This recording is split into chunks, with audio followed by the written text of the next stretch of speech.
Welcome back to the Road Show. This morning in the Buzz, the brother of one-time figure skating star Nancy Kerrigan is behind bars today.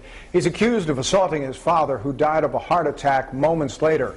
Daniel Kerrigan collapsed after the two men got into a fight over the telephone. Mark says he wanted to use it, but says his father wouldn't let him. This morning, the cause of the death is still undetermined, and because of that, Mark has only been charged with assault and battery. But prosecutors say they are awaiting an autopsy result to determine possible further charges. Take a listen to what prosecutors and a neighbor had to say about Mark and the incident. He was clearly intoxicated. He was also extremely combative with the police, very violent. He refused to comply with their orders, and they had to subdue him with the use of pepper spray. He had to be forcibly removed from the home. You know, if you looked in the dictionary and wanted a definition of what a man and a father was, that was Danny Kerrigan. Mark is a wonderful human being in his own way. He loved animals. He used to love to go in the forest. Well, police say Nancy's mother, Brenda, along with Nancy, called 911 for help. When officers arrived, they found Daniel Kerrigan unconscious in the kitchen and Mark in the basement. Now, court documents show Mark had a long criminal record and had just been released from jail. The question is, what do you make of the situation? Now, here's the one thing that, I'm sorry to interrupt. Here's the one thing that bothers me. Right away, we're saying he died of a heart attack. How do we know that if an autopsy hasn't been done yet? That's what his wife is saying. Right. She believes it was a heart attack. So let's not automatically assume he died of a heart attack until the autopsy comes out. I'll tell you what's not going to help. Even if it was just maybe an argument, or it sounds like there was some pushing and shoving, but just an argument that led to this heart attack, Mark does not have a good record, and that's just, I think he's already behind the eight ball with that. I mean, he has a long criminal record. He just got out of jail. You know, just from an outsider that doesn't have many details on the story, you hear stuff like that, and you're like... Yeah, but here's the interesting thing, too, is that Mr. Kerrigan's wife is legally blind. So she apparently didn't really fully witness what was happening. So we've got really sort of gray areas here where she could be believing one thing, and then obviously the person who's dead can't tell us what happened, and then we've got the son. It's not going to be a clear-cut, easy case here at all. And the son was unconscious when he got to him, and he also has a number of problems. He's been arrested numerous times for assault. He's also been in the Army. He's on psychiatric drugs for post-stress syndrome. So he's got that going for him.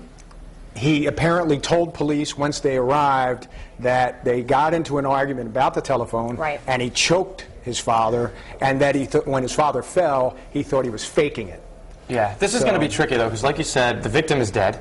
And the only other witness is possibly blind. A lot of this is going to come down to forensics. Well, let's talk a little bit about the relationship that Nancy Kerrigan had with her father. We all remember back, during her professional run as a skater, the video of when she was attacked by Tanya Harding, and he picked her up and carried her, and of course, she's screaming, "Why me? Why me? Why me?" And we obviously don't know how close they are now, but back in the day, I mean, she was skating all the time. Her father was always by her side at practices and events and things like that. I was thinking about that as well. Maybe, almost a jealousy thing from the brother led him into this unfortunate criminal history. I don't know about that, but... I don't know, but he was living with the family. So clearly he had some problems. He was out of work, apparently an out-of-work plumber. And just released from jail. Right. Yeah. We're definitely going to have a family divided here. You're going to have Nancy, she's going to have to pick a side between, do I support my brother? Or do I, honor my father's memory by supporting him? It's going to be very interesting, a lot of layers to this, for sure. Well, I don't know, and I can't say because I'm not there, but it appears at this point that she's already picked years ago. Yeah. When she went, for the Olympic gold medal and problems with the brother, and it was clear that she had to prop herself up as this great, glamorous girl. And of course, a lot of people in Massachusetts gripped by this because they have been in the Bay State for so long. Well, I'm sure a lot of people have a lot of things to say about this. Courtney, what are people blogging about this morning? We're all in agreement that it's a very sad situation, but they are weighing in a little bit about how they feel about this. So let's head to the live blog right now on foxprovidence.com. This one's from Tripp, and he says, a very sad situation no matter what the outcome. I do think it's still too early to tell what happened. This one's from Ja Rule, and he says, it's hard for me to believe that a 70-year-old man having an altercation with his son wouldn't cause stress and in turn cause the heart attack he had. And Lisa says, I think he should be charged with assault, but living with the fact that his father died while they were arguing, imagine having that guilt for the rest of your life. Here's the poll on FoxProvidence.com. Do you think the son played a role in the father's death? A, yes, the struggle must have been a factor.